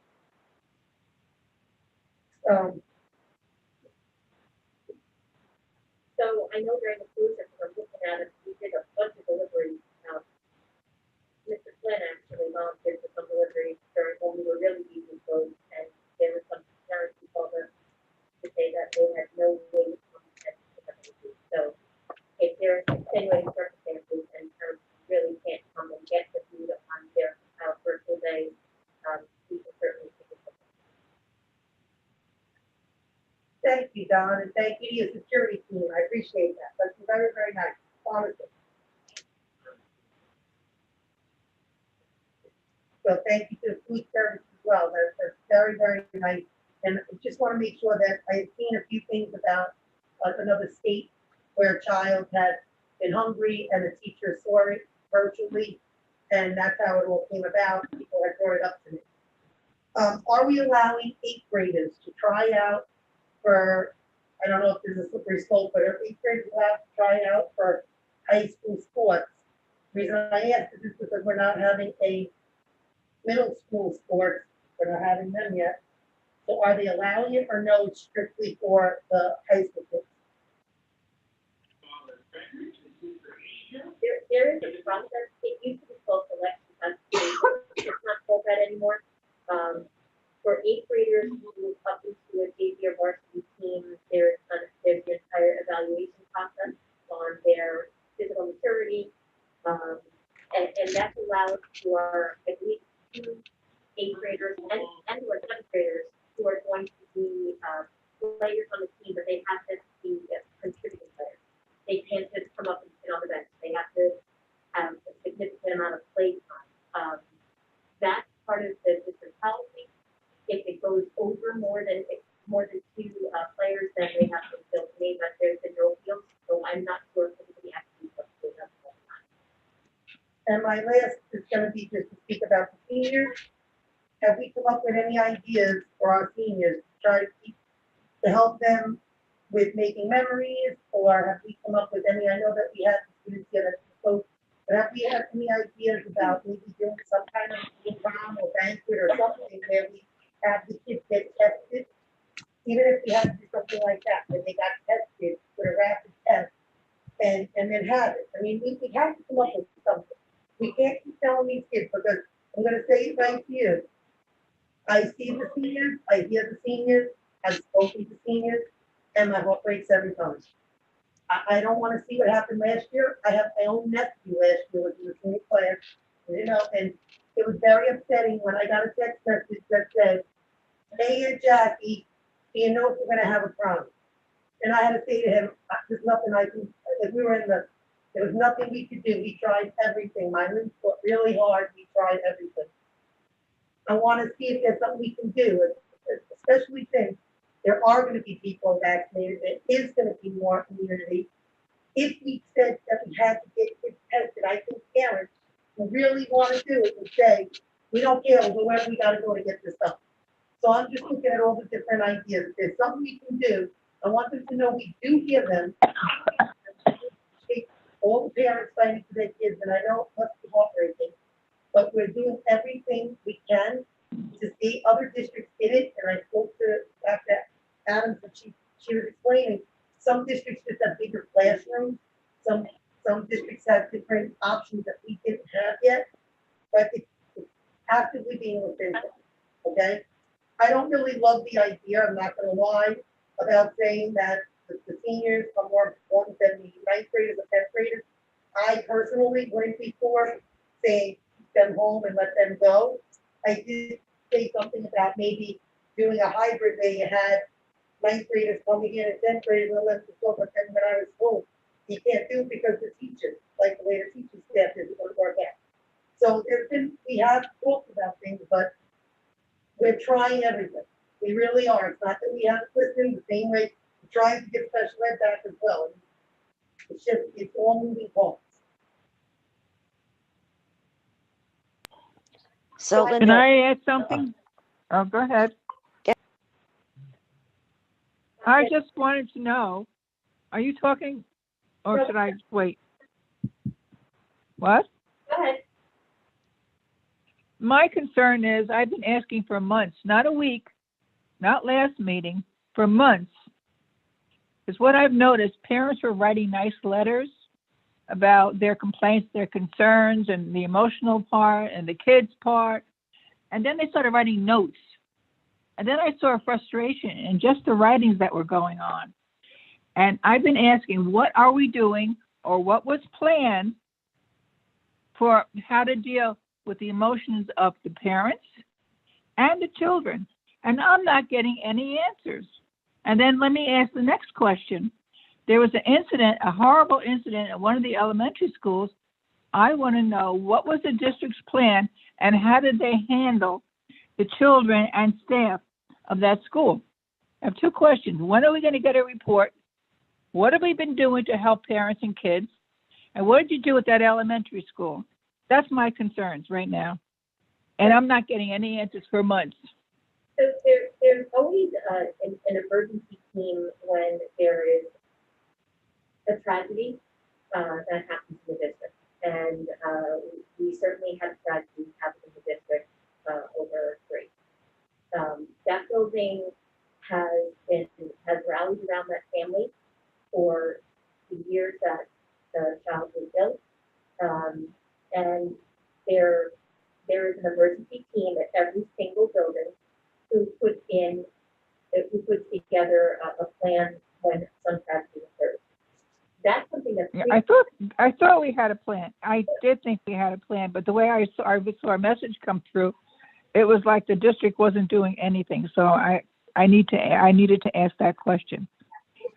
So I'm glad that something was being done. But my biggest concern is for the emotional welfare of our children and our parents, and how our parents can deal with our kids and the kids being home driving the parents crazy. There's nothing in place.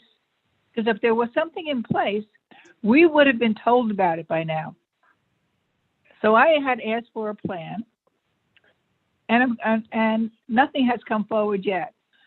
We were promised to have people come speak. No one has spoken to the board about what was being done. Nothing. So that's my concern.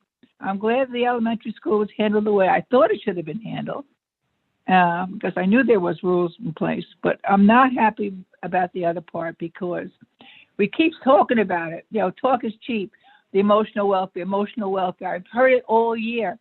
I don't know where we are in it. That email I sent wasn't to, Not you.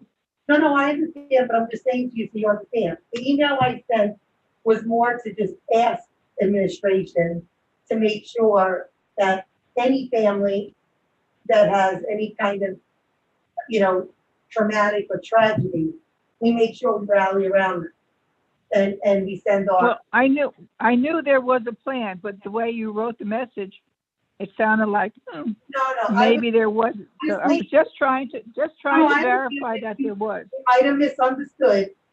I just wanted to make sure that I reached out, and to be perfectly honest, I had no question about that administration at the building level was not going to do an excellent job. They did an excellent job, and they always do an excellent job there. Right, but the way you wrote the message, it came through as an accusation, not a question. So See, that's why that might just be my writing skills. Linda understood it when I wrote it. It was no accusation. It was just asking and making it clear that if anybody in our district has a tragedy in their family, we need to make sure that we support them in any way possible. And we should, 100%. That's what makes this community great. That's what makes people like me who graduate want to live here still, as an adult and raise our families here. Okay, so that part is cleared up. I'm happy to hear that our staff has a plan and they're following the plan. So that went away quickly. My concern is about what I brought up before. I'm not going to repeat myself over and over again.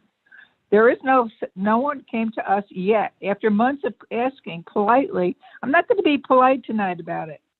I'm not. I have no reason to be. I've been asking about this for months.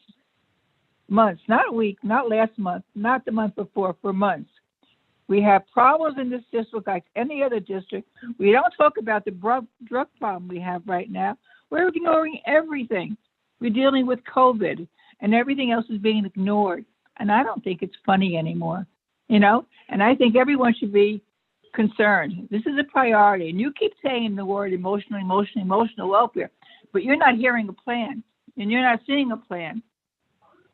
Okay? So I'm tired of talking about it. I'm tired of hearing the words. I need to see an action plan. I need to see what we're really doing. How are we helping these parents? They can't relate to their children anymore. Children don't want to be home. You hear all these parents talk about this stuff. We're not doing anything. It's a priority. End of story. You make valid points, Lee. I have a question. So I know Sachem is attempting to bring back their students. They're starting with their ninth and 12th grade. I thought Ninth? it was 6. Yeah, no, yeah, I think, and- yeah, you're right. It's 6 and 12, and then they were going to slowly bring in everybody else. So, Linda, have you looked at what Sachem is doing, and have you considered your plan to come back? So the ISO chiefs, the ISO town superintendents are very closely knit. We text each other often. Really what's happening, and I have a meeting with them tomorrow as well, at Sachem, is they are going to not do 6-foot distance. We now have data from the survey that we got about 65% of our parents that answered, and I'm thankful for that information. And I spent most of the vacation taking a look at that data and analyzing it child by child, to be honest with you, because I wanted to see if it was potentially possible with the way people answered that survey to meet the CDC guidelines. We have, and I spent the majority of the focus on the high school. We have 830 courses. So what Jackie said before about, maybe bring the 9th and 10th grade in some days and the 11th and 12th grade in other days and have the whole thing together. We have 830 courses taught by 830 teachers in different periods. And the way the schedule runs, it's not possible to say Monday, Wednesday, Friday this week will be 11th and 12th graders and Tuesday, Thursday will be 9th and 10th graders, because it just won't work with the way the schedule runs. It doesn't have to do with the teachers, it has to do with the way the high school is scheduled. So of those 830 classes, and this needs more analysis, and I'm meeting with the administrative staff of both middle schools tomorrow and all of our academic directors and Mr. Middleman and Mr. Cohen-Farr to take a look at these classes and where they sit in the high school and if it's possible to bring them back safely. Of the 830 courses, 33% of them, even with the parents who said that if we went fully back to school, they would pull their kids out and have them be fully virtual. 33% of them have 16 or more kids still enrolled in the class. And as I said, I went student by student, class by class. So 16 in a room this size is fine. I could still be 6 foot socially distant. But not all of our rooms are this size. So we need to look at those rooms. There's 68%, 67%, of rooms that would have 15 or less. But there are some classes where 8 is too many because the structure of the class, the square footage of the class is so small that in order to remain socially distant, even 8 might be too many to be in that class. So tomorrow I intend to walk through with my administrative staff and see what that might look like if it's possible.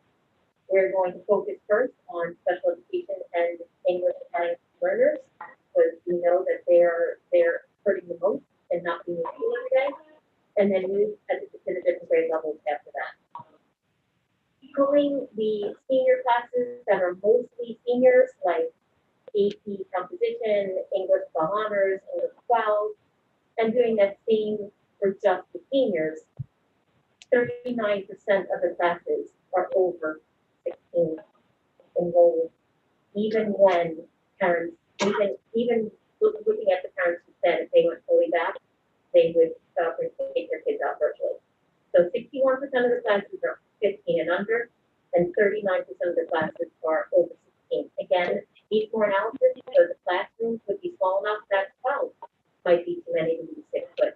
And so we will be working on that as a administrative staff. I do want to just go back to our seniors not knowing about prom, about senior banquet.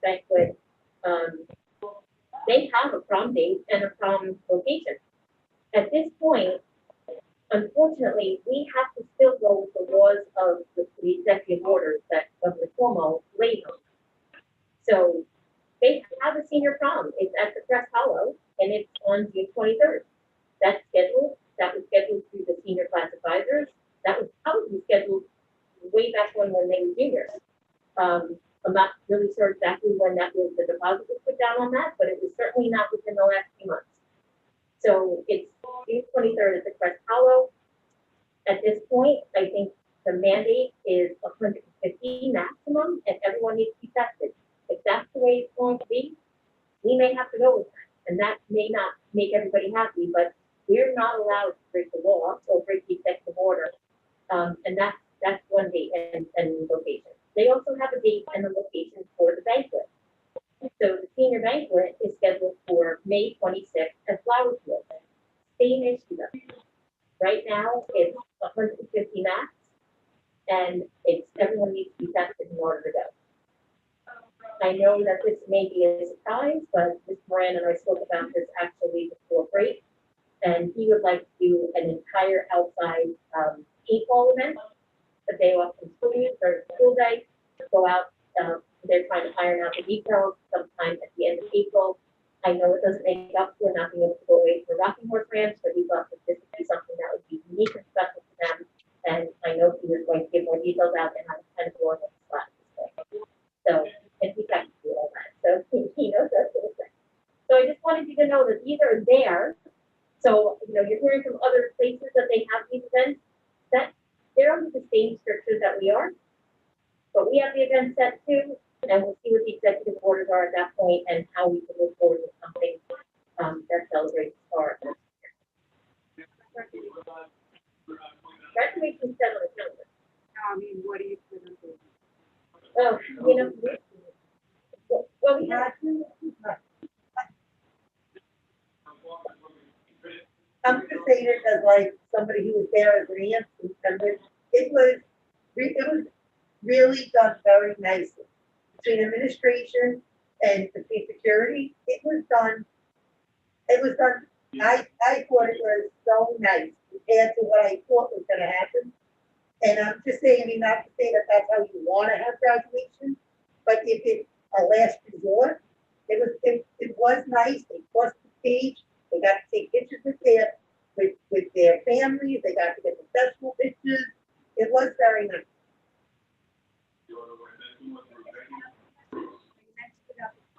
Which I appreciate, and you mentioned that we see that again,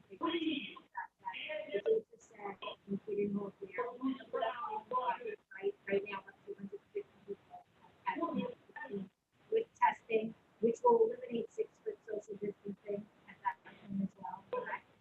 So, right, you're at a catering hall for 150 people. There's no 6 foot. It's by the catering hall rules. I mean, catering hall rules are, you have to sit down, you have to wear a mask. Like, I think we're getting, so I know they're all doing, you have to wear a mask, and you can only take it off when you're sitting down at like the dinner table. Most definitely agreed with the mayor.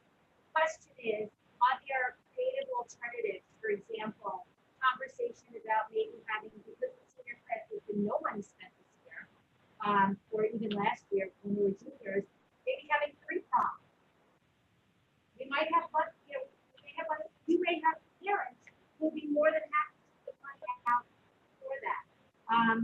Or, an option of having a tent outside, of our school and maybe doing something that way. But, one of those types of options, or just to have those further conversations really.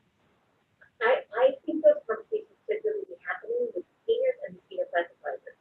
So I'm not sure if those conversations are not happening. I mean, we are having those clubs with senior club advisors, and the clubs should be happening virtually. So you can have a Zoom meeting of up to 100 people.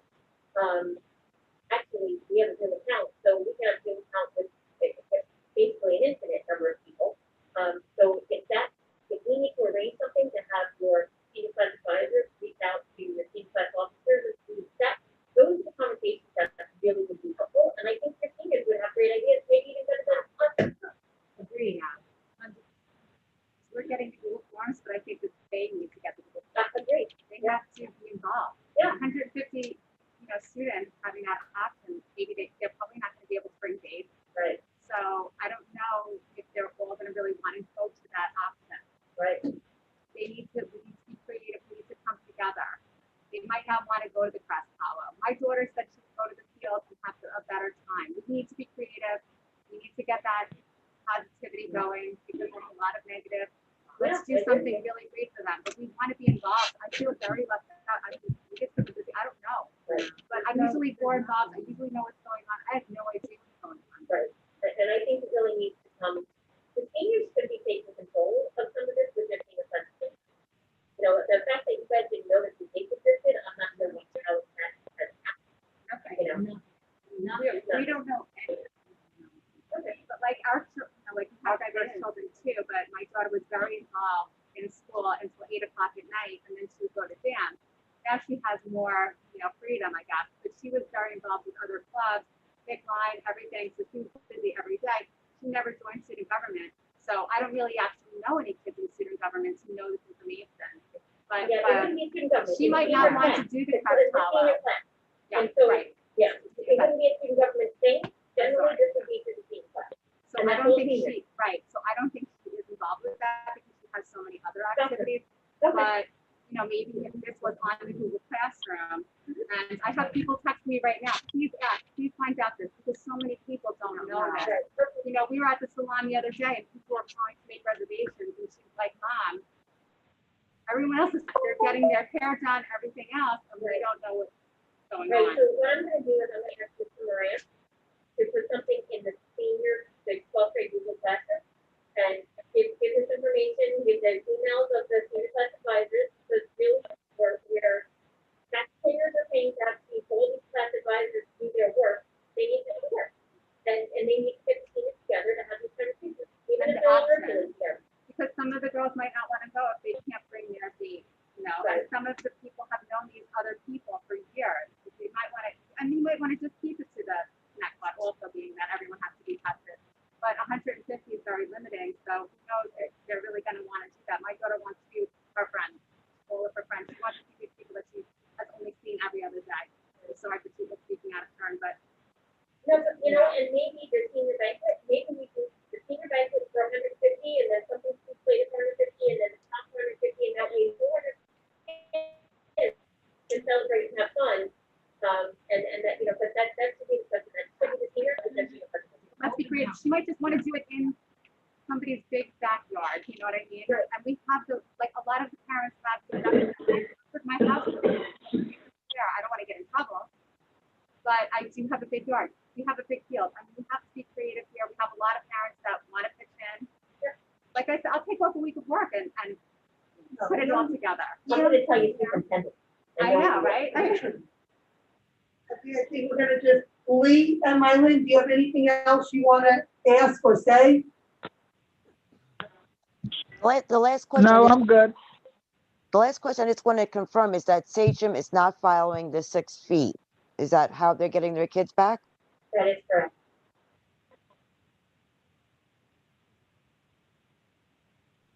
Okay, if there's nothing else that we're gonna speak about tonight, the next meeting will be March 9th. We're gonna adjourn the meeting. Oh, yeah. Oh, wait, Linda wants to say, hold on. Can I just do a commercial? I'd like to congratulate Mrs. Lori O'Hara. She's our new Director of Special Education. She started with us yesterday, and she will be at the Connect What virtual SEPTA meeting, which I'm hoping that Donna is out there watching me right now. February 25th, which is what, 2 days? Yes, 2 days now, Thursday night at 7:30. This is in all of the digital backpacks. It's a Zoom meeting, and Mrs. O'Hara will be there, and there'll be a lot of questions and answers if you're interested in attending. So that's 7:30, SEPTA meeting on February 25th.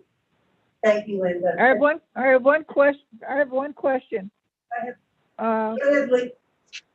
What happened, when are we hiring a technology person? Linda? We would have to go into executive about that, Lee, so I said when, right I now, didn't say that who, would I be said something when. that, I said when. okay, well, that's something you could have added to the agenda with Jesse for the next meeting if you like.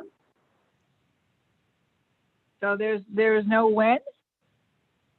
Okay, if there's no when, what are we doing when the teachers need help?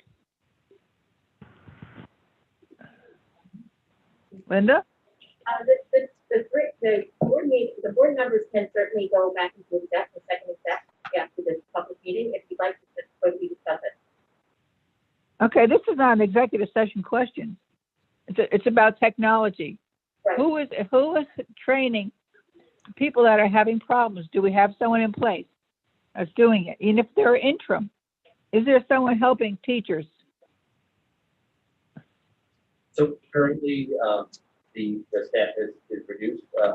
We have a teacher who is our technology integration specialist, who's back from her maternity leave, and we are accessing professional development support from those using our model school days. But it is something that I am very concerned about. So are we going to do something about this, or are we just going to continue whatever it is we're doing?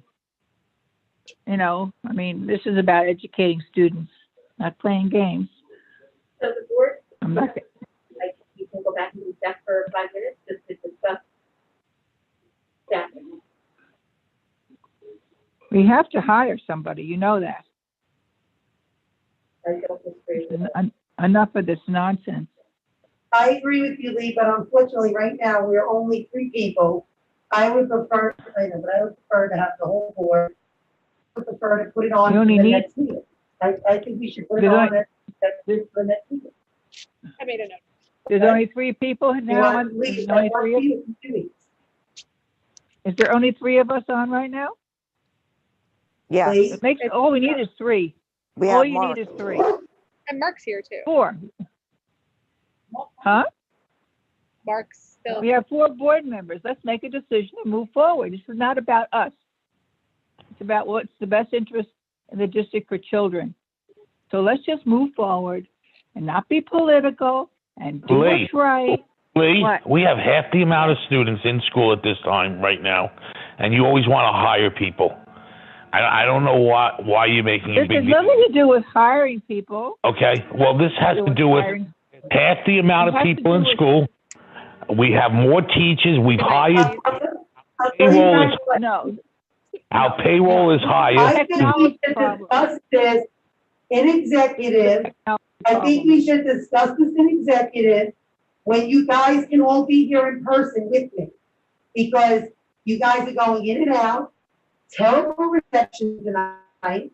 And I understand you needed to be in Zoom, but to be perfectly honest, this is not a conducive way to do business. Having 4 board members be Zoom and 1 be here with the cabinet. The cabinet's been here all day working and here now late night. There's no reason why we all can't at some point be at a meeting and speak face to face. We expect our teachers to come in. We expect our students to come in. We expect our staff to come in. We expect everybody to come in and show a committed, responsible, accountable, responsible way to work. And yet, they're all doing their job, and us as a board, I'm sitting here alone. So I have to tell you right now, I'm not willing to go into executive and talk about anything tonight. You guys want to talk, we can talk at the next meeting, and you guys can come to the meeting. I agree. We should all be in person, but as far as accountable, It's best. And okay, people- as far as everyone accountable, wears- if everyone wore their mask, Mark, Everything, we and wouldn't it's have a coming in problem. very choppy. I've been to every meeting as far as accountable. I'm just sick today. I'm homesick. But Okay, you know well, what? I hope you feel better, but I'm gonna motion now for an adjournment. Motion. Second. All in favor? Hi. Aye. Aye. Aye. Have a good night, everybody.